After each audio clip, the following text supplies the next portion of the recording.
gentlemen, welcome to Hero Movie Podcast, your greatest source for superhero movie discussion in the multiverse. I'm your host, Adam Portress, and joining me today, we're eternally grateful he's back, Sweet Sean Kovacs from the internet. Oh, I am. Thank you. And I'd make another Eternals joke, but I forgot most of the movie. Bruce Leslie. I'm a prickly pear. The Eternals, more like externals. Am I right? Yes, indeed. Take that. Took them down a notch, Leslie. Showed them what to do with their top of the box office here and everything. That's right, everybody. This week we're talking about Eternals. I think they have to do properly Eternals, so when we can wait in 10 years when the reboot comes in and call it The Eternals. The Eternals. Because, hey, sometimes these days it doesn't even take 10 years to do that. All of a sudden it's like, no, this is just Suicide Squad proper. No, this is The Suicide Squad. Well, this isn't a thing. This isn't a deal, though, where they, like they're worried that they're going to lose the property if they don't make a movie every couple years. Like Disney's got this at this point. Like they're not going anywhere. So it was, despite a whole bunch of thoughts and that this movie was going to tank and everything, it seemed to have done pretty well, even with reviews being more positive in the listener or regular viewer, mortals, as opposed to the critics over there who are above us all and who actually didn't necessarily like this movie. We'll see which one we Disney forgot to send the payments this time. Yeah, exactly. I love that. That's always the best. It was just like, what are you just paying? That's Disney coming through.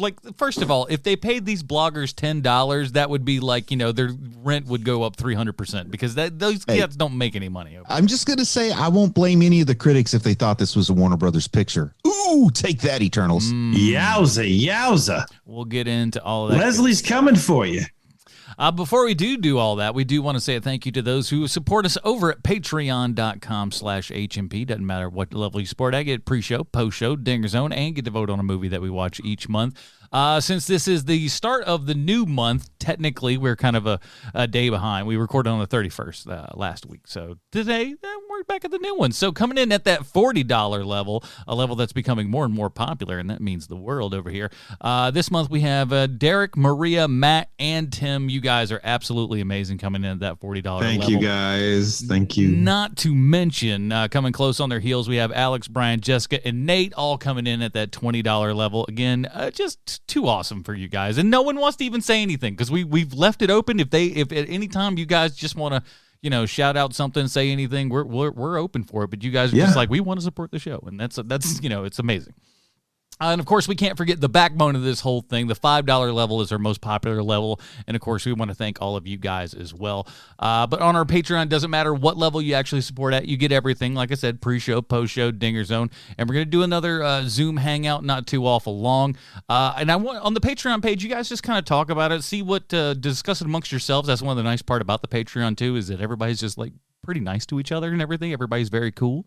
Yes. So you guys kind of discuss, when would be the best time, and we'll kind of make something like that happen because it's fun to see you guys and kind of talk and answer questions and just play stupid games and do all kinds of stuff. Bruce has been there a couple times, and Sean says if we can get him not busy, that's tough to do though. But we'll see. Yeah, these days that's a tough ask. Busy season, but we'll. How are you at 9:30 a.m. on Monday? Just footloose and fancy free, doing a little nothing. That has been a no for my entire adult life. He's just wearing himself a big old robe and getting up a cup of coffee and just I wish I was. Out and doing I wish. I had been working for 3.5 hours at that point. Are you available already. at noon on Thanksgiving Day? that would be an easier grab for me, quite honestly. So just think about it like this, guys. If this show didn't show up in your podcast app of choice, newpodcastapps.com, by the way, if H&P wasn't there, what would you pay to get us back for that month? Whatever that number is for you, join up at Patreon at that level. Support independent content made by people that are more like you than the corporate people out there. So if you ever hear ads on this show, just know that they paid us a lot of money because that's not something we really want to do anymore. That's how ads work, Adam. No, no. But see, that's the thing. People have asked us to do stuff and they offer nothing. And I'm like, well, no, I'm not going to do that because we've had that. We've had to shield Not things. everybody's got that Manscaped money to throw at us. It's true, but not like I said. It doesn't always turn out well. So, and we think more of you guys than that. We don't want to waste your time with a whole bunch of things that you don't care about. So that's why we rely on you, but support at whatever level you feel is right. This week, we have joining into the HMP family, Nick Snyder coming in at the $2 level. Sean, what nickname do we have for Nick? So, Nick, you know this already if you've ever done a Google search on your name. There is a pitcher. The most famous Nick Snyder is a pitcher who pitches for the Texas Rangers. And, you know, you're probably, every time you try to Google yourself, you're probably not super happy that you see that. Then under there, you got a male model named Nick Snyder. You know, he's got you by the Google count. And I mean, I'm sure you're a very handsome man, but are you male model handsome? Few of us are. Probably not. And then there is a musician named Nick Snyder, and he has his own band. And this is where your nickname is going to come from this week. So, Nick, you probably know this already, that there's a musician named Nick Snyder. But what you probably don't know is that there is a band called Nick Snyder and the Real Deal. And so your HMP nickname, Nick Snyder, from this point forward is the Real Deal. All right. The Real Deal. So we'll put that in our notes here and everything. So It would have been great if you went through all that and came up with Nick, not a model, Snyder. Not male model, handsome Snyder. That's his nickname. not so model handsome. Handsome, but not male model handsome. Yeah. That's your nickname. It doesn't roll off the tongue as easily. So we have the Real Deal there as opposed to that. So that's good. So if you would like to vote on what we watch, get the pre-show, post-show Dinger Zone, and get your nickname. And if Evander Holyfield comes looking for you, you're on your own, buddy. You got to take that up with him. If you want to get a nickname and all that stuff, head on over to patreon.com/HMP and join up today at any rate. And of course, you know, review us on iTunes and all that kind of good stuff. If you can't, follow us on YouTube if you're away from your podcatching device. And we don't really promote the YouTube, but like the majority of our shows go up there unless they get copyright claimed, which happens from time to time because I have fun with music, but who cares? But if you want to see that, go over, just look up Here Movie Podcast on YouTube. We got a whole bunch of subscribers and stuff over there, so thanks for that, guys. Let's get into it then. Here is the trailer for Eternals. 5 years ago, Thanos erased half of the population of the universe. But the people of this planet brought everyone back with a snap of a finger. The sudden return of the population provided the necessary energy for the emergence to begin.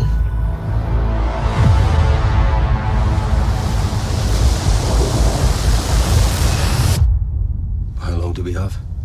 7 days.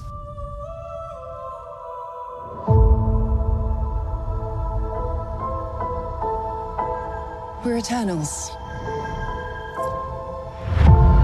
We came here 7,000 years ago to protect humans from the deviants.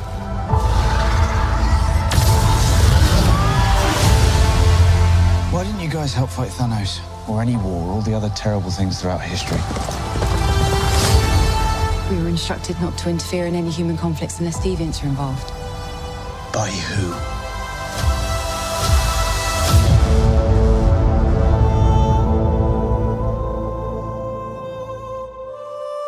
We need to find the others. I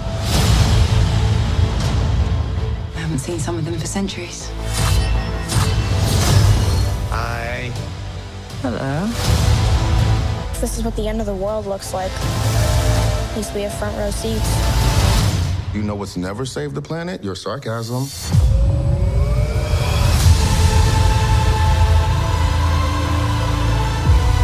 We've loved these people since the day we arrived. When you love something, you protect it.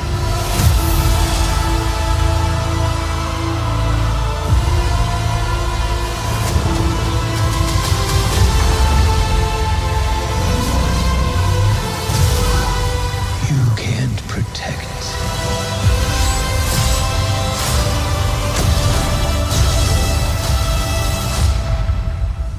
Any of them.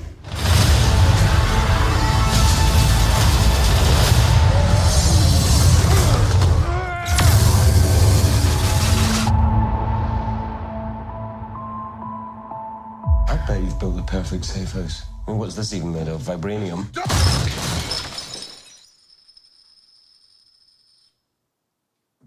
Fall collection. IKEA. That was the trailer for Eternals, directed by Oscar winner Chloe Zhao. It's the latest in the MCU, but I'd bet there's really good odds that few people that went into the theater this weekend had any idea who the Eternals are. But you know what? I think I know a guy that can fill us in. It's time for Bruce's Comic Book Connection. Bruce, what do you got? So I've talked about it before, but in 1970, Jack Kirby got fed up with Marvel and went to DC.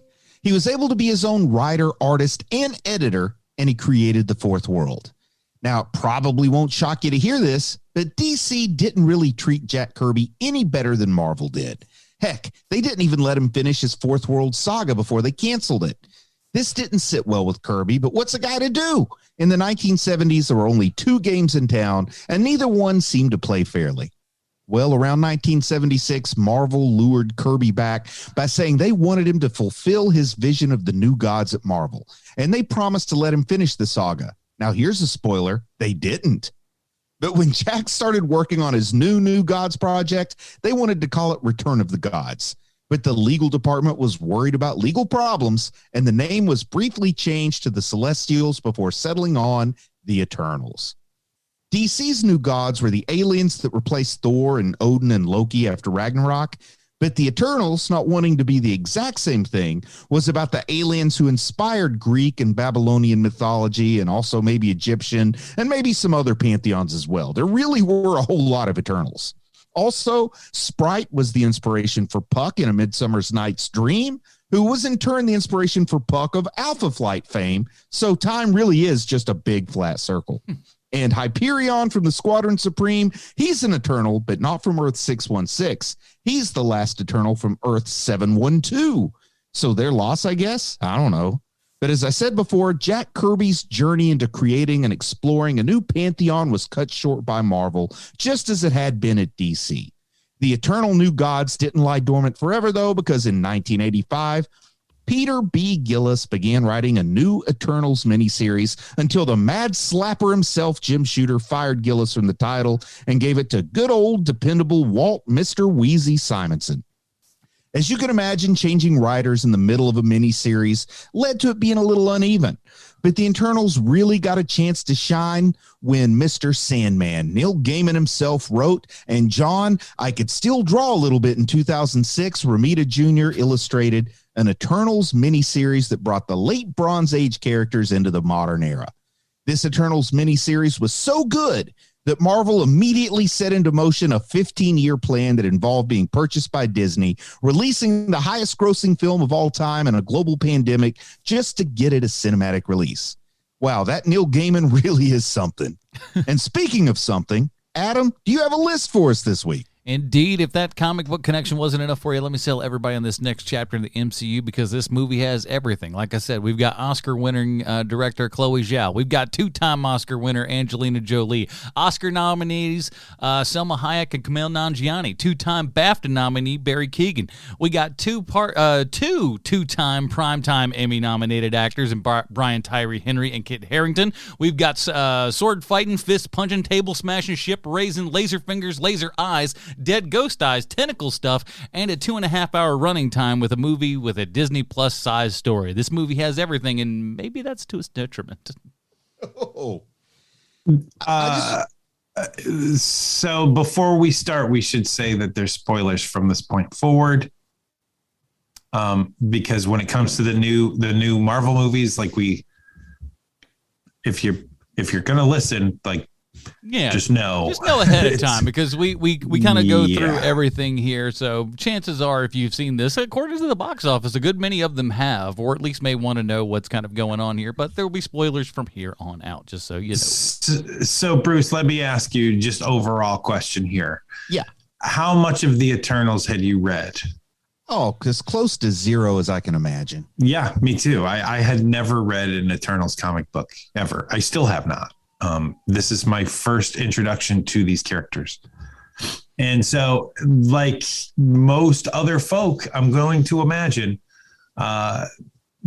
I went in completely blind into this movie. And it's the first time in a very long time I went in with very little expectations for this movie. And I think I'm right. You guys were the same way with this one, right? Yeah, I think so. I definitely did not like the trailer. Yeah, I didn't. I think I saw the first trailer maybe once, and that first one is just kind of like one of those nothing sort of trailers that just kind of really is more of a mood and everything. And, right. And something that I actually found interesting going back and reading and looking at things later on was how many trailers were not really trailers for the movie, but trailers for the movie, if you will. Not talking about like the cast and the crew and everything, which is great, but like a lot of things didn't sell the movie. It kind of sold the people and the story that was involved, much less the actual movie itself. I mean, as I said, kind of in the early chatter here when we first started the show here, so many things feel like a Warner Brothers approach, but even a Warner Brothers approach from 10 years ago or 5 years ago at least. Because first off, Warner Brothers, when they were casting their DC movies, they were always about name recognition first. You know, they get Ben Affleck, Will Smith. They hotly pursued Oprah Winfrey to be Amanda Waller, which, you know, that would have been weird in my opinion. Very weird.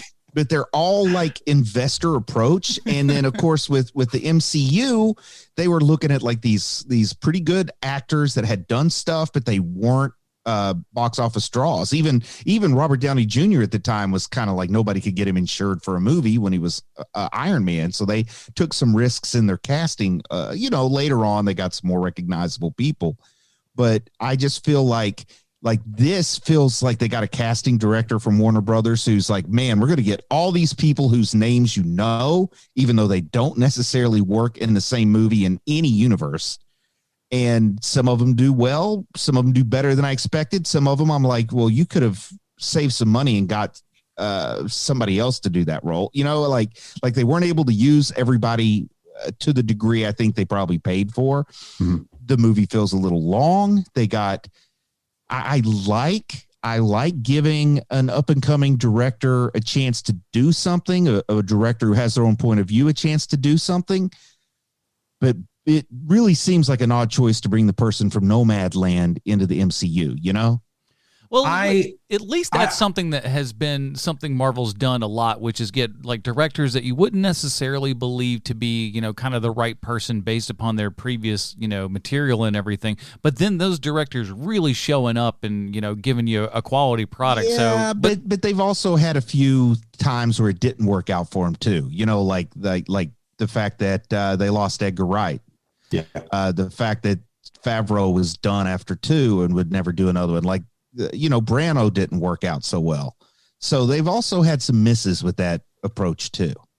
They have. And I'm if it's all right with you guys, I'm going to get into the movie here. Okay. Yeah, let's do it. You know, I was ready after the end of the first act of this movie. I was ready to write it off. Like I was getting ready for my, you know, like my sarcastic takes on this movie. And then midway through the second act, it started growing on me. And it's almost the reverse problem of Marvel, right? Because Marvel movies always start off great, and then they don't have a third act for a lot of the time. You know, the character has the same power set that the hero does. It's, you know, it's a very similar formula. Mm-hmm. But this time it was a completely different problem, because the first act of this movie is so boring. And, you know, and half the cast does not work for this movie. You know, I know that representation is important. And so, you know, your Asian lead, your Asian female lead in this movie is absolutely wrong for this movie. She's not very good at it. I think the dude who plays Robb Stark is terrible. I think that here's a thing, right? So Kit Harington, yes, he gets a lot of acclaim as Jon Snow, and he should. But when he is on screen with Rob Stark in this movie for the few scenes that they have together, it's almost like Rob Stark doesn't exist. Yeah. Because your eye just immediately goes to Kit Harington. That is a huge problem. I'm also going to say that it says a lot that I couldn't tell you that actor's name to save my life. Like, I know Kit Harington's name, but I can only refer to this other guy as Rob Stark. I think that says something. I think it's Richard Madden going to have a who we're talking about. I think. I've only... But I also think it was just a bad call to have those two actors in this movie. Totally. It's just too darn distracting. And it's not like Rob Stark is. I mean, come on, you're going to keep Kit Harington. Yes. And Rob Stark, you can replace him. And then that whole character of Icarus and the way they decided, because that character could have been portrayed differently. Like, this isn't something where they had to be ultra faithful to the comics. Right. And I just think it's too hot on the heels to Homelander and Omni-Man. I was about to say, does anyone feel like it did have a very much a feel for, especially Homelander, with the design of the outfit. It's like, it seems like it could be his cousin. Yeah. Or like Invincible. I mean, having Omni-Man, or not Omni-Man, the Immortal, whatever his name is, that character in Invincible. Like, it's a very similar costume. And then on top of that, you have two very well-known people from the same show, and then you also have a character who's like a little girl who's a badass. Like, that is yet another problem. It just reminds you of the other thing. Thank goodness this movie wasn't made 4 years ago, because they probably would have tried to cast Maisie Williams if this was for sure. 4 years. Yes, she was tied up in New Mutants for like a decade. So that's right. But the whole time I'm watching this, I do want to talk about the little girl who plays Sprite. Yes. She's like 16, I think now, probably 15 or 14 when they're filming this. Mm-hmm. I thought she was pretty awesome. I'm sitting here saying she's playing a character who is supposed to be thousands of years old. So either she has to die or she has to go away. And my favorite part, well, I won't say my favorite part of the movie, but one of the most encouraging parts of the movie cannot exist beyond this movie. Like there is no way that actor could show up today and play that character, because we've essentially got like a 14-year-old girl version of John Constantine, and I'm loving every minute of that, because I know I've got my soft spot for those like killer kids, and she seems like one of those. And there are people who are cast really well. Like, I was very surprised by Angelina Jolie in this movie. She is terrific in this role.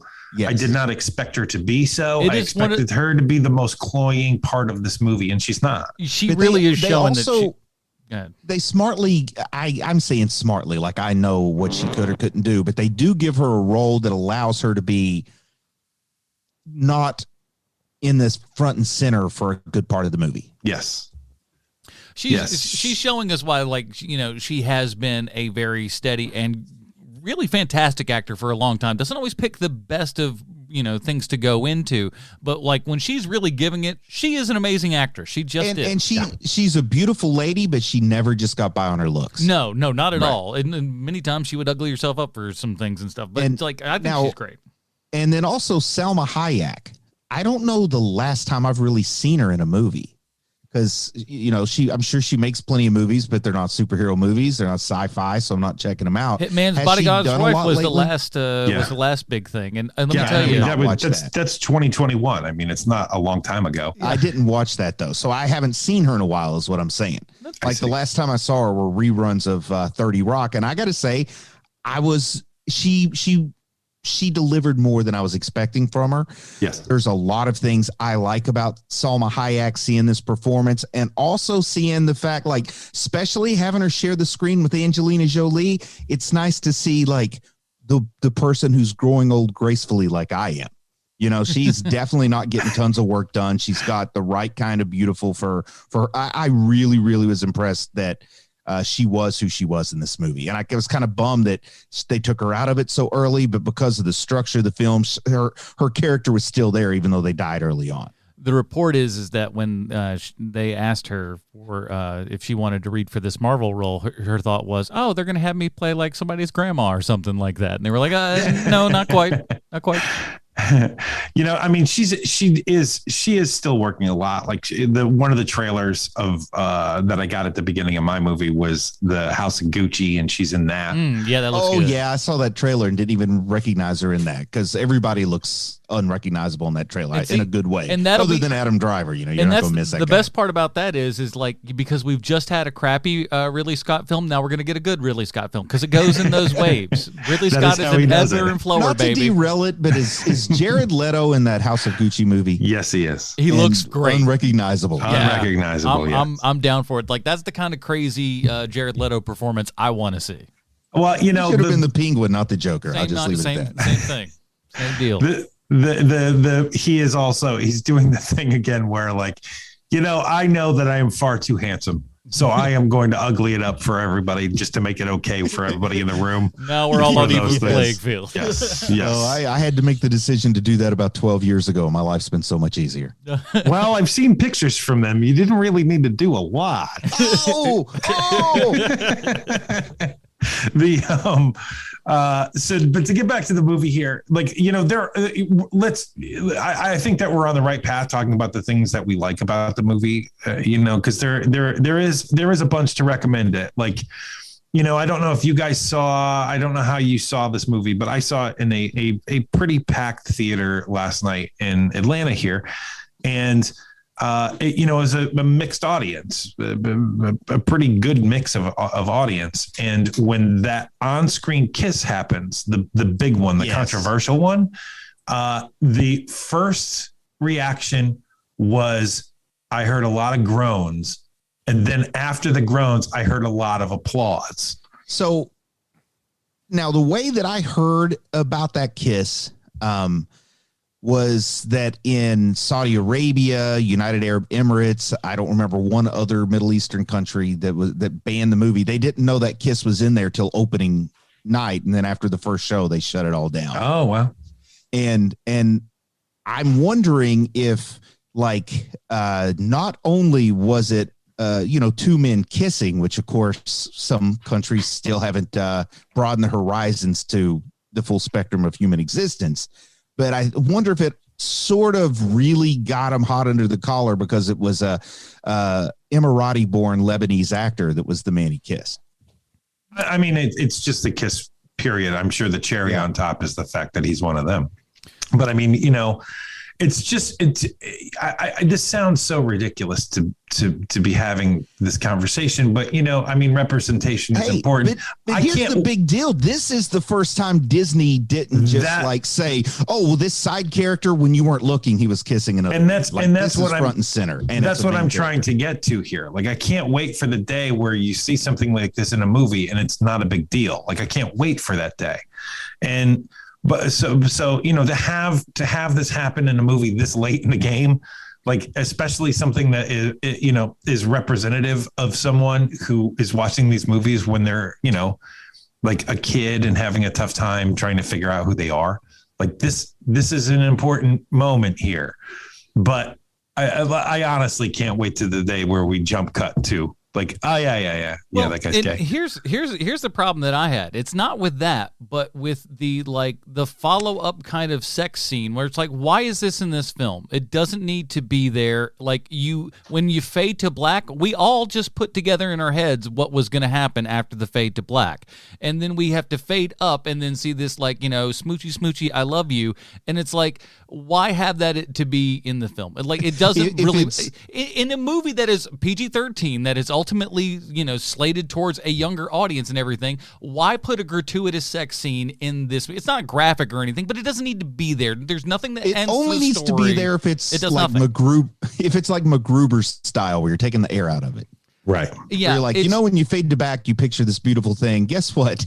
They do it just as ugly as you do. But to me, it was just like, this. I don't know that this belongs in that film. The other stuff, fine. Who cares? Whatever. And you're right. It'll be better the day when we don't treat it as a special thing. But like, I don't care who it is. Have this weird 8 second. Well, it's not even that long. It's probably a little bit longer than that. But 10 to 15. For all intents and purposes, sex scene in this Marvel movie made for children is a little strange to me. Agreed. Totally. I don't care who they are. I totally agree. I had way more problems with that. I also had way more problems with the fact that it's two people are just doing a terrible job. Yeah, and exactly. That's the other part that you don't want to talk about. It's called the acting in those scenes. Not super great. It's just not. No. And it's kind of a bummer because there's a lot of people putting together a really strong performance. Camille is awesome in this movie. Yeah, Camille's actually I thought he was going to be cloying to bring up another one, but no, he was really good. I thought the timing was good. I love there's been several generations of this same actor that all look the same, and when you think about things like the Barrymores and stuff, it's like that's a real thing, It's pretty good. I love that. I thought that was great. I thought the dance number was really good. I thought his buddy Karun is the most hilarious. Karun is literally the only laugh out loud moment I had. He's the best guy in the whole movie. I love it. He is great. The only time I laughed out loud is when he goes, "Did you get that?" And way off screen in the very distance you hear, I did, sir." I was impressed with his number of cameras. The guy understands the assignment. That part's pretty great. I really enjoy, I really do like that character too. And I like him. I looked and he has a long career. He has been acting, but he really feels like someone who's not an actor that they liked him and put him on the screen because he really he's has that out of place feeling, but that means he's a great actor to feel so like not an actor in it. What I would love to see is a little side story with that character, with the 40s Jarvis, and and with the character with Wong. That's what I want to see. I want to see that those three guys team up. Now, they did at one point ask him if he was like Alfred from Batman, and then they also refer to Icarus as Superman. And yes, we call you Clark now. How did you guys feel about the DC name dropping? That was kind of weird to me. I think it's weird that Superman exists in Marvel. Yes. Yeah, it's very strange. And it's never been mentioned in any of the previous 27 films. And you'd think it would be the kind of pop culture phenomenon that you might say to a real life superhero. And I don't understand. You have hundreds of characters that you can draw from with Marvel. Yeah. Why aren't you using one of their names? And watching this, I kind of got a Squadron Supreme vibe. Like they kind of felt Justice League, like Justice League reimagined. Yeah, and then the movie's a little bit overly long for the story it has to tell, has a little DC feel to it that way. They tend to, like Marvel makes long movies, like Endgame is a very long movie, but it's got a reason to be very long. Yes. This felt more like a Scott Snyder very long movie. You're like, wow, Aquaman really was 2.5 hours long, you say. Yes. And there's a lot of and I don't know, because sometimes you may not know this about me, Sean, but sometimes I'll bear trap on an idea. What? Explain. And once I started thinking wow, this feels a little bit more like a Warner Brothers superhero movie than a Disney one. I'm even thinking just the color scheme, the cinematography, it just looks more Warner Brothers scheme to me. And I don't know if that's just like me convincing myself, but dropping the names of the DC characters didn't help me get out of that idea that, wow, this feels like the most. And I like plenty of DC movies, but they just feel very different from Marvel movies. They only make $700 million instead of $1 billion. Well, to yes, and your idea here, one of the things that really makes it feel like a DC movie to me also is that you can tell while watching this movie that they're thinking about things visually, like, oh, that'd be a really great moment to have in this. Yeah. Which you don't really feel a lot in Marvel movies. That's more of a DC movie thing. Like, I am absolutely certain in every iteration of what this movie was going to be from the get-go is them being lit up and hovering over a beach. I am certain that is in every single incarnation of along the way of this movie that never left, because it is an incredibly strong, very striking, very cool looking visual. And yes, it does work, but it's also something that it's the first thing I thought of when I saw the scene. I was like, oh yeah, they started there and reverse engineered it. This is on a storyboard over and over and over again. This scene, and then just like compare that flying monolith that they call a spaceship to any of the spaceships from Guardians of the Galaxy, right? Or any of the Chitauri vessels. It's just so different. And the whole time I'm watching this, one thing I'm like trying to ask myself is, when they do the next big Marvel movie, like which ones of these characters could possibly show up in a new Avengers movie? Like, I'm just not seeing it. There's a few though that I would enjoy seeing.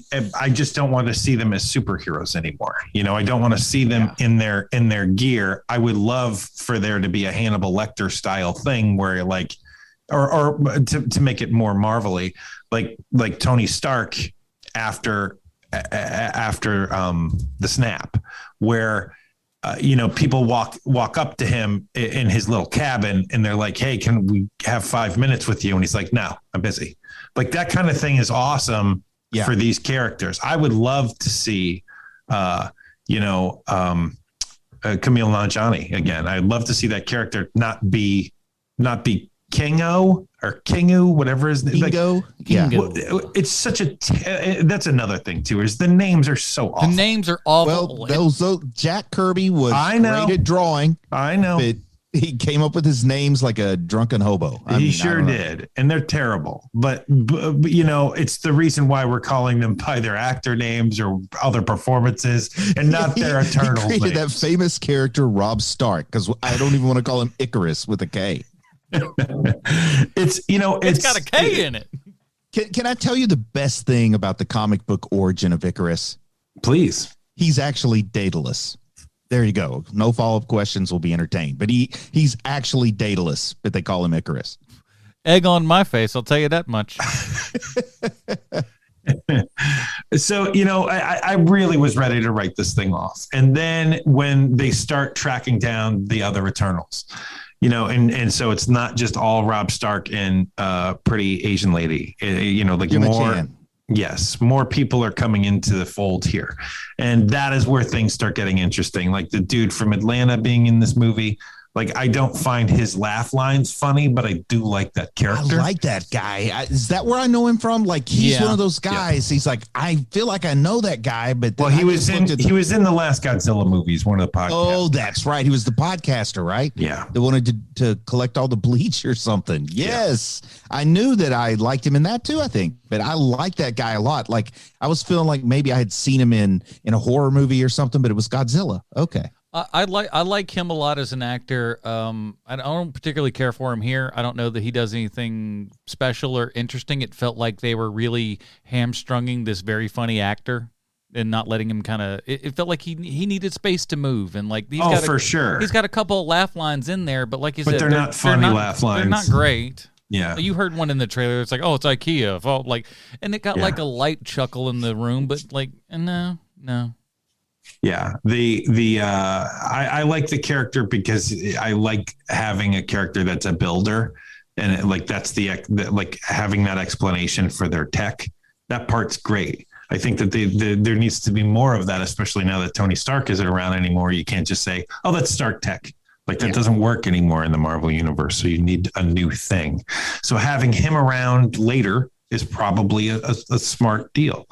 And I do think. My favorite two characters we haven't even spoken about yet. I mean, the speedster and dude from American Animals are just they're such good characters. And I was holding those back because those two were my favorite performances for Me too. A couple of different reasons. Now, the first thing I want to say is, can you imagine how different Y the Last Man could have been?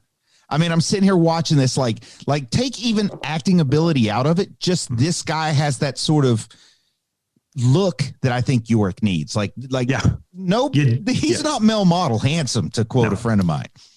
So just the look alone, take the acting ability out of it. And then you give him this really cool character, Druig. I don't know if I'm pronouncing his name right, but he's Druig. Yeah, it's like Druid with a G, Druig.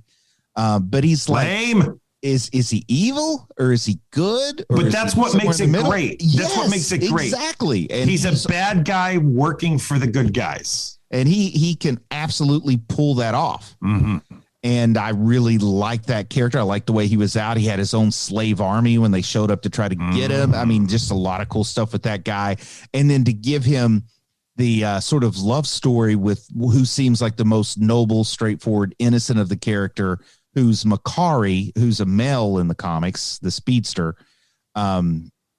Yeah, she's cool, man. I really like that actor playing that role, who played Marlee Matlin's role in Children of a Lesser God on Broadway. And it was a cool story because I read about her. Like when they were doing the revival, she was brought in to be a tutor, like an American Sign Language tutor, and to help instruct the actors on how to be deaf. And then the director was like, you know what? She's actually perfect for the role. It's like, wait a minute. She's awful good looking, and let's put her in this. So she's hearing impaired in real life. Yes, in real life, she's hearing impaired. I would not have guessed that. This is going to knock your socks off because I was amazed. She's like 43, 44 years old. Get out of here. Yeah. So I'm allowed to say she's hot too because she's age appropriate. My word. And she is, man. She's gorgeous. So what did you guys think of Gilgamesh, a.k.a. One Punch Man? I'm going to tell you, he gave me the most laughs of anybody. With what? I don't know. Maybe just his silly face. Something about him. He gave me the most laughs. He does have a silly looking face. I like. I do like the idea that they pair off. Like there's something very clever and nice about that in this movie, where and having him pair off with Angelina Jolie's character is, but it's kind of special and fun. And you know, again, this is one of those things where we're in the middle of the second act before I start liking this movie. And that is basically the first moment in this movie when you see them together where I legitimately thought to myself, oh, wait a minute. Maybe I don't hate this movie so much. And it's got a really nice kind of like Greg Rucka's Old Guard, you know, because people are immortals. They have to kind of keep each other company because everybody else dies. There is a bit of that. I like how they have folks kind of pairing up and doing their own thing with the outlier of Kingo, who's off on his own. You get the idea that Ajak and Rob Stark, Icarus, kind of stayed in touch pretty closely, like he was the second. And then you got the little girl who can't fit in anywhere. She got ditched by Kingo because he got tired of moving. So she gets taken in by Gemma Chan's character. And I really do like that she's got that Interview with a Vampire little girl who never gets to grow up kind of rage and anger inside of her. Yeah, me too. I hated that character. Also made me think. Oh, did you really? Did you hate her? Yeah, I made me think of Monster Girl. Monster Girl from Invincible. Well, we've been talking all show, and Adam hasn't said anything. I'm sorry. Go ahead. Yeah, no. Well, I didn't like Sprite. I thought Sprite was probably the most annoying thing of this entire movie. Yeah, that's so interesting, Adam. She was like, I wanted to think it was cool. Like I like the out of time, like you said, kind of the vampire thing as well, where it's just like there's no way that I can connect with somebody because I'm 5,000 years old, but I look like a child, so it's going to be difficult for me to navigate life in any way at that point. I like that kind of idea. I don't know why. I just found her wildly annoying. Every time she was on the screen, it just felt like Poochie. She was like Poochie to me. Oh, really? She's too much like a young Adam for you. You know, we hate those who remind us of ourselves. Hey, listen, I'll be the first person to tell you that is often the case with me, where I just go like, "Oh, I hate you. Oh, I hate you because you're me." So that's Is it the actress? Is it the character itself? It feels like it might be a little bit of everything. Maybe I don't know, really? but for somehow it didn't really strike me, and I wanted to like, but it did not do anything for me. I couldn't wrap my head around interesting. it. I thought of all the characters, it would be that character that you would think, that's pretty cool. I wished. Now, so I want to just a couple other quick little things that just kind of just bug me that I'm like, that actually drew me out of it. Like, Brian Tyree Henry's relationship, I don't buy. This guy has lived for 5,000 years, and this one dude is the guy he gives it away for everything. I'm like, that's a little much, bro. I just don't buy that a 5,000-year-old character would make this deal. I just don't. Like, them pairing up makes sense. Him going, I love this mortal human in the middle of suburbia. It's not like it's anything special. I know. It's the same thing Jim Chan's doing with Kit Harington. Yeah, it's also stupid. But I don't care about those characters either. Because, again, it's like, well, I'm going to give it up for this milquetoast guy who does nothing in the entire film. Not for nothing, but, you know.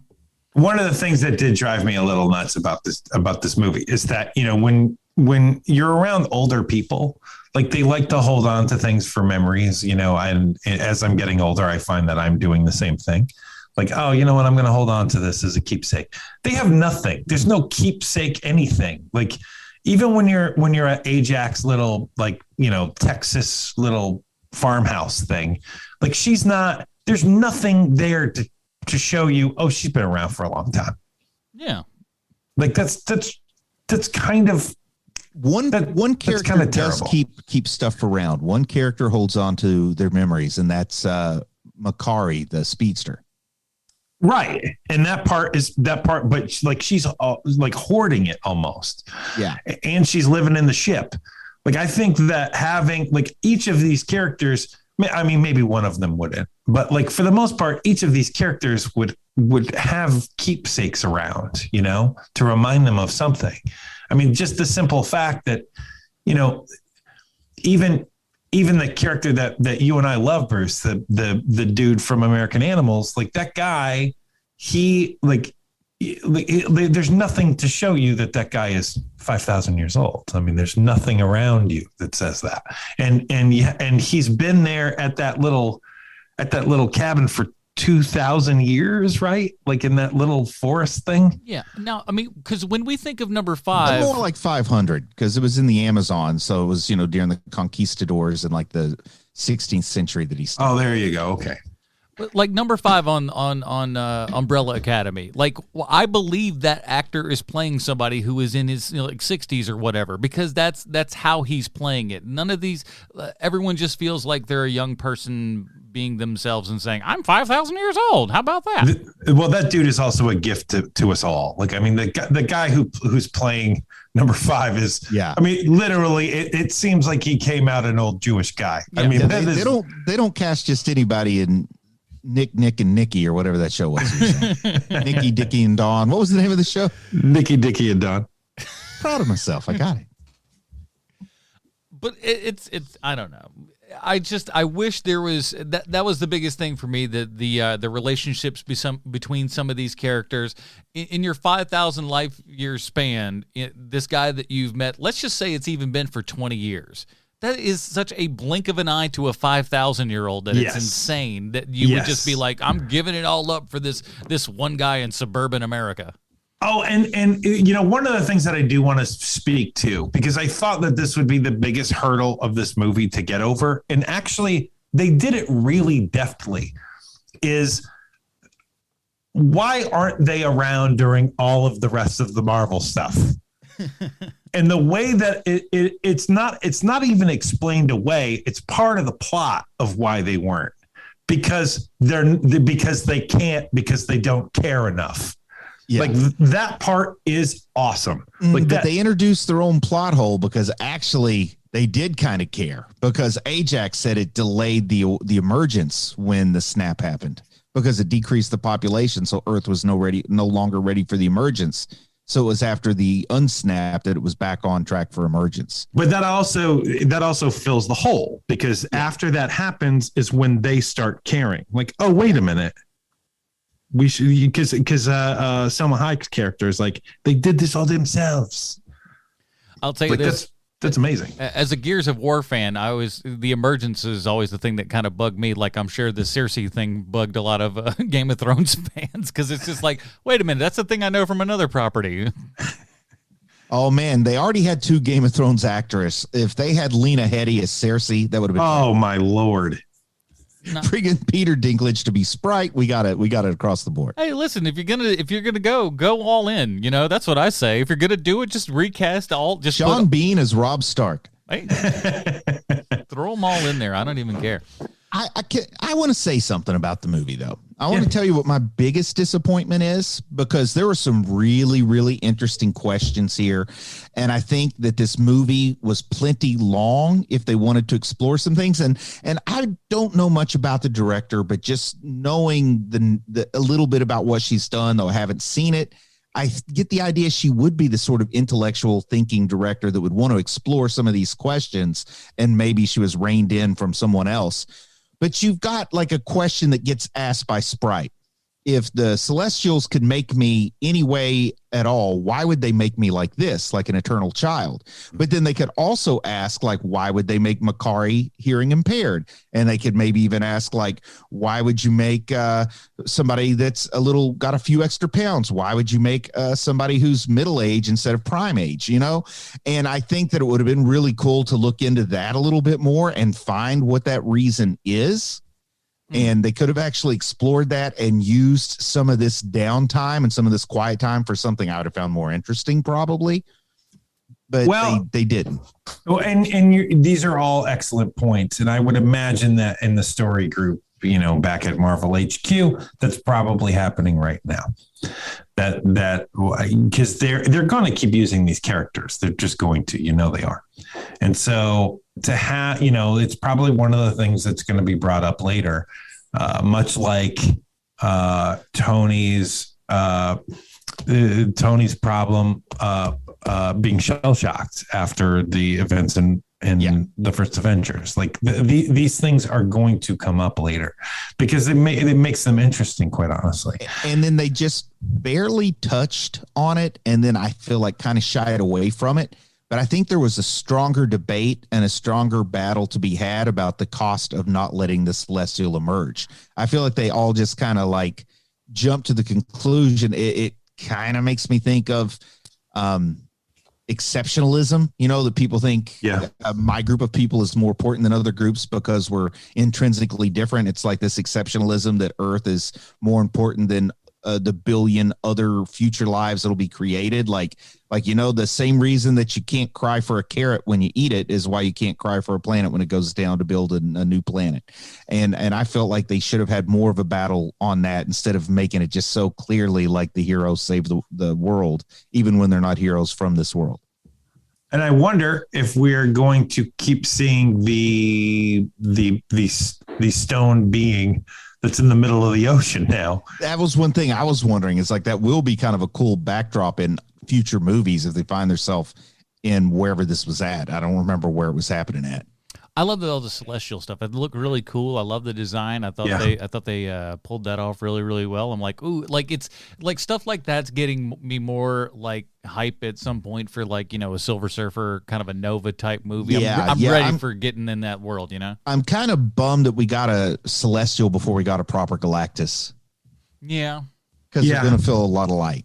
Yeah, exactly. Well, that'll be also a weird kind of thing is that, you know, you'll get a thing of like, oh, like a group of kids that grows up just going, oh, Galactus, look at this. This is a ripoff of a Celestial over here. and a little bit of a continuity error because we did get to see Nowhere in the Guardians movies, and Nowhere is the head of a Celestial that people live in like a moon. And it didn't look like the Celestial heads we see here. Oh, that's a different faction. You know how all that is. Well, that's very true. So let's talk about the mid and last credit sequence here. Yes, because I'm not on a like facial recognition level relationship with Harry Styles, but my son who was with me told me it was Harry Styles. I knew it was him only because I'd seen him in some stuff, but I'm not like, you know, I don't know that have I seen him in any acting things? I don't know. I'm aware of who he is as the you know, person of culture that he is, or in the culture. I've seen pictures of him on the news or something. Yeah, good looking kid. I had no idea that was Harry Styles till I got home. But I love the idea of bringing Star Fox into the MCU. I hate it. Do a barrel roll. He belongs in a Guardians movie. I mean, he belongs in a Guardians movie because he's that kind of greasy, sleazy character. But I like it. I also love Pip, so I've been pulling for Pip for years. And there's also your Patton Oswalt. Like, you know, well, he's not gonna be MODOK anymore, but he's Pip. Yeah. I hate Star Fox. This is the thing. These are the Avenger comics that I never bought. You start getting Jack of Hearts in there and Star Fox in there and Black Knight in there. Like, these are the characters I just do not care about at all. When they cast Jack of Hearts, whenever Paul Rudd's contract is up and they're going to be done with him as Ant-Man, because that's when they bring in Jack of Hearts to kill him, pass the torch to Cassie. But okay, and what did you? So we in the final. How does this guy? I don't know anything about the Star Fox character. What's that kind of bring about? Star Fox is Thanos' brother. He's a Titan, just like Thanos, but he is the inspiration for the god Eros, and basically he date rapes people. That's what he does for many years in Marvel Comics. So there you go. So he's a greasy, sleazy bad guy. And we got the final scene here with Kit Harington opening up a big old thing. And what's inside of there? Is that a sword? That's the ebony sword. Blade. Yeah, the cursed sword of the Black Knight. And he was, you know what? Could they have had any less Black Knight in this movie? That's like the one thing that I thought would save the film. And he even starts talking about how he has this complicated family history he's found out about. Then they cut him off, so he can't talk about being derived from the original cursed Black Knight. But yeah, that sword gives him the power of the Black Knight, where he can try to redeem and get the curse off of his family line. Oh, that old story. Oh, fair enough. Pretty nice sword, though. But who was the voice of the sword? Wasn't it somebody famous? So I was going to hear. I don't even know. That I don't know, because that. No. I know what the voice was. I don't know who the voice of the sword is. But you hear a voice telling him, go ahead, pick it up or something like that. Mm-hmm. I wouldn't. I don't think you're ready for that, is what the voice said. Something along those lines. Did you not know who did that voice, Adam? Somebody told me yesterday as we were kind of waiting to clean up the theater and stuff, and just goes like, have you heard about who that is? And I was just like, oh, and they go, that's Mahershala Ali's voice. That's Blade. That's what I hear. Blade and Black Knight working together. Oh yeah. Okay, that's pretty cool. All right. So now that I'm on board with it, I'm like, all right. Listen, you put that guy in anything, and I'm down to watch it. Because like Black Knight needs to be in other people's movies. Like, we don't need a Black Knight movie, but we do need Black Knight. So if he's like helping Blade out, and then maybe next thing you know, he's helping Doctor Strange out, like that character could work great bouncing between other people's movies, kind of like the Hulk. But we do not need a Black Knight movie. That's how I see Kit Harington. I feel like he's a guy that you could just have him show up and stuff, but I don't know that that's going to be the guy that's going to, run your movie, And he's, adorable. He's like 5'4". He's adorable. Yeah, and he's married to my cousin, Rose Leslie. But it is funny looking at him. It's like, oh, I did not realize how tiny this man was. But you see him up against a door frame, and it's like, my goodness. Do you need me to pick you up so you can start sword fighting with that guy? His wife is a beautiful and tiny woman who stands over him. Like, she's even taller than him. Man. So it's wonderful. Well, before we get to our final rating here and everything, we need to ask ourselves one very important question: is how this movie relates back 1-to-1 with Sylvester Stallone. Thank you, Adam. I have a prepared statement. Hello, Mr. Stallone. It's your pal, Sweet Chauncey. I come to you with a question this week. Do you have a time machine sex list? It's a thought experiment I learned recently from a guy at work, and it might be the greatest idea I've heard since manscaping. The rules are as follows.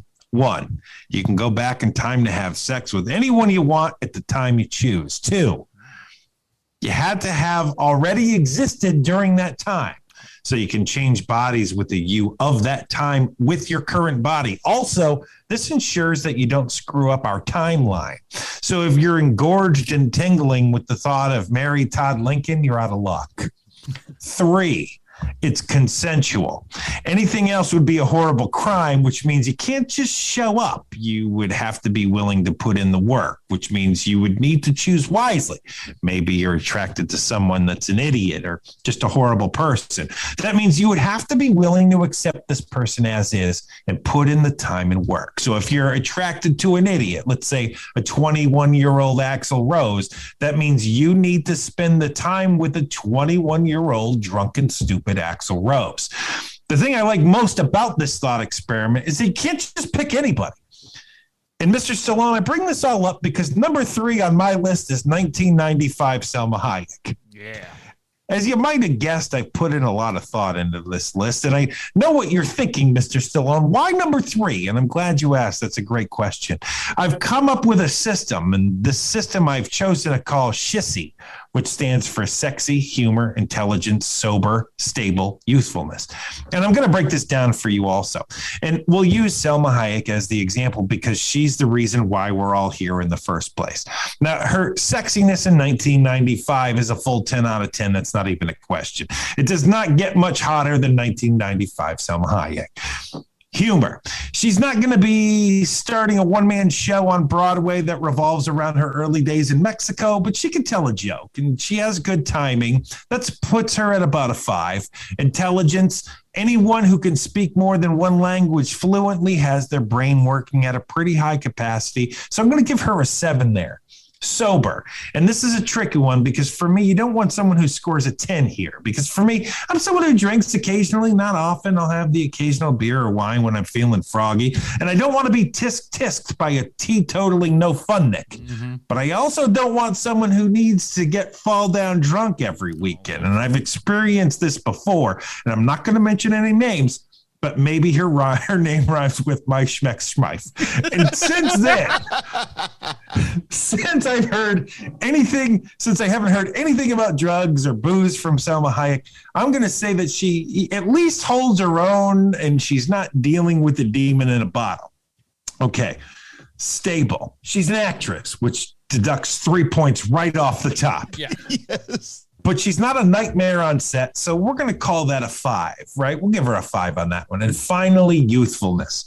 Again, this is a mileage may vary category. For me, I'm someone who's about a 6. So she's not always out every night, but because she suffers from hardcore FOMO, you know, I got to get out there. But she's also not turning the house into a fortress that no one may enter. She's not one of those ladies either. So it's for these reasons that Selma Hayek is number 3 on my time travel sex list. Selma Hayek plays Ajak in The Eternals, and she worked with you on the movie Spy Kids 3D, proving yet again that you, Mr. Stallone, are everywhere. And there it is, Mr. Stallone. This week's Stallone connection is actress and number 3 on my sex time machine list, Selma Hayek. I'll do better next week. Maybe not so much talk about a sexual time machine. Your pal, Sweet Chauncey from the internet. Hey, Chauncey, for me, 1983 Dolly Parton. Go ahead, Adam. I'm going to say probably, 1999 Jennifer Love Hewitt. That'd be close enough for me. Just following the rules. Everybody, look, the rules are the most important part to this thing. It's the thing that makes it the most interesting to me. Because we can all say, Katharine Hepburn, but that's not going to be, it's not going to, no, I'm kidding, of course. Here at Here Movie Podcast, we have our own patented Robin rating system. If you'd like to check that out, head on over to our subreddit, reddit.com/r/Here Movie Podcast. It's right there at the top of the screen. Bruce, where does Eternals fall on the Robin rating system for you? For me, it's a story of missed opportunity. I really think this could have been cool. I would have loved like a Rogue One ending, not wanting to spoil Rogue One in case people haven't seen it, but I know you guys know what I'm getting at there. Mm-hmm. Also with this cast, I think that would have worked well. I would have liked to have seen them challenge something. I would have liked to have seen people go, wow, this is something I didn't expect from a Marvel movie. And they did deliver something I didn't expect from a Marvel movie, but not in a good way. It's not like you said, Sean, it started off really, I hate to say the same complaint over and over again because I say it so much. It's just too long. But I'm still going to go ahead and say low Damian Wayne. Sean? For me, this is a high Damian Wayne. It's almost a Tim Drake. I wouldn't say I enjoyed a lot of it, but the parts that I enjoyed, I did enjoy. The fact that Robb Stark is no longer going to be a presence in this movie, or a lack of presence in this movie, it really recommends the future of this. Unfortunately, we're still going to have a good-looking Asian lady. They're going to keep trying to shoehorn her into places where she doesn't fit, and that's not great. That feels kind of Iron Fisty to me. But it's a high Damian Wayne for me. Well, we're all over the middle because I'm just a straight up Damian Wayne right there in the middle. I didn't hate this movie by any stretch of the imagination, but like I saw it Thursday, first screening with an IMAX audience that was, I'm gonna say 90% full, that entire audience.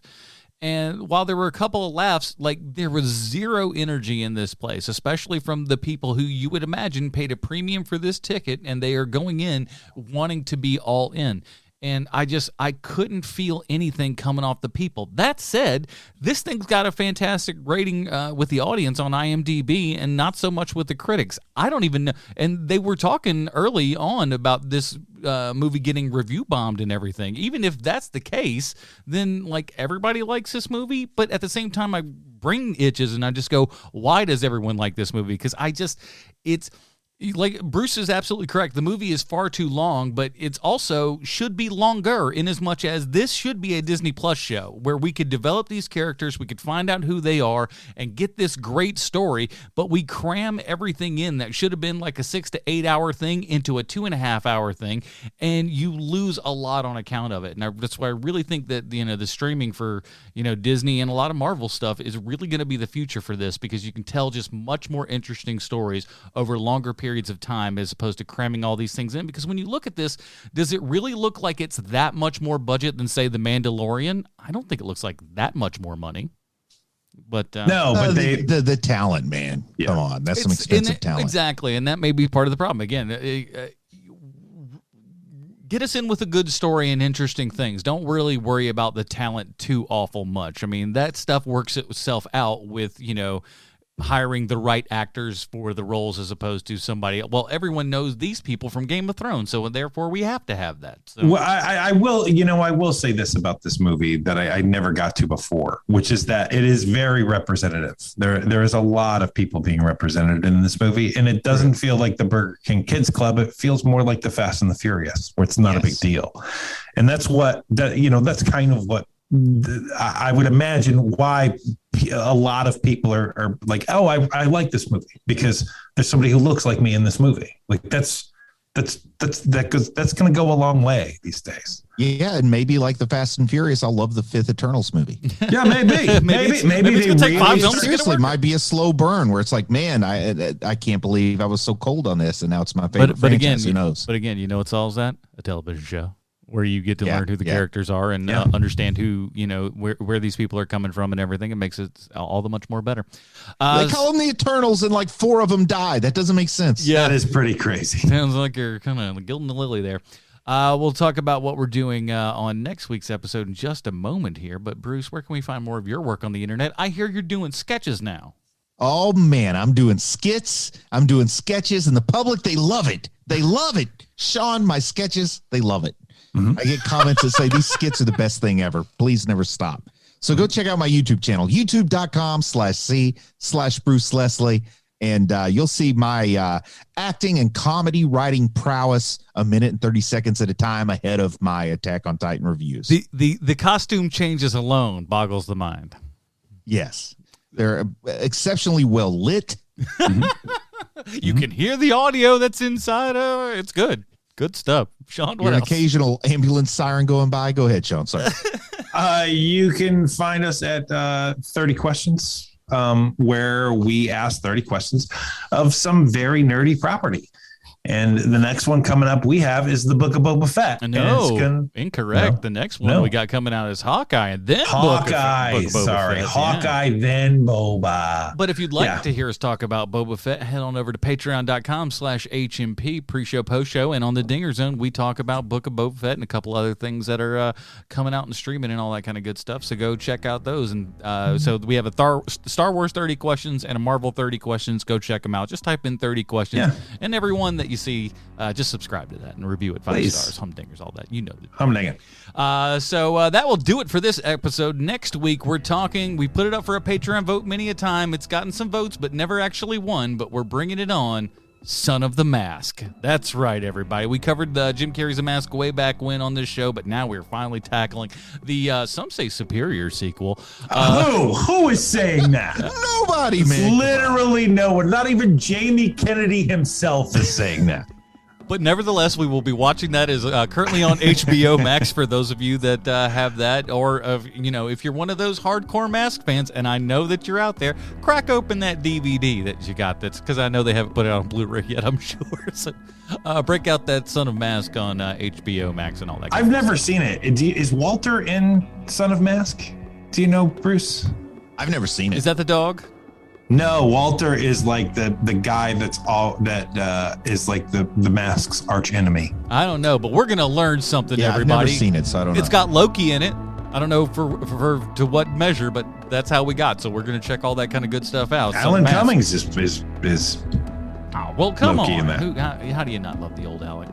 I know, he's awesome. That is it, everybody. Join us next week talking Son of the Mask for Sweet Sean's Kovacs from the internet. Bruce Leslie, I'm Anna Portress. Stay super, everybody. Bye, Marty and Evie. Taking away the moments that make up the dull day. Fritter and waste the hours in an offhand way. Picking around on a piece of ground in your hometown. Waiting for someone or something to show you the way. Tired of lying in the sunshine, staying home to watch the rain.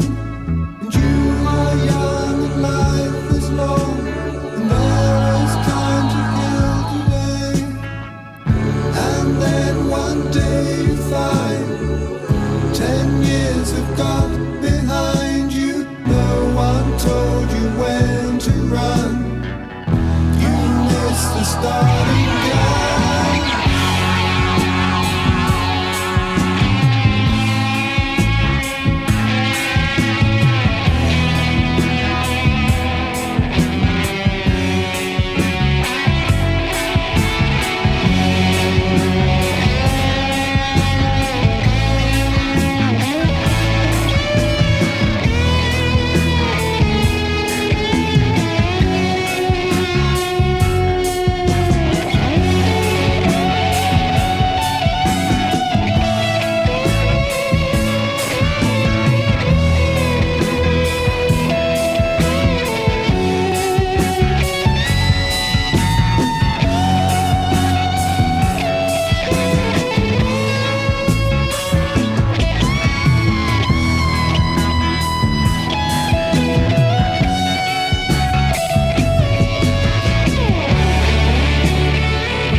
I like to be here when I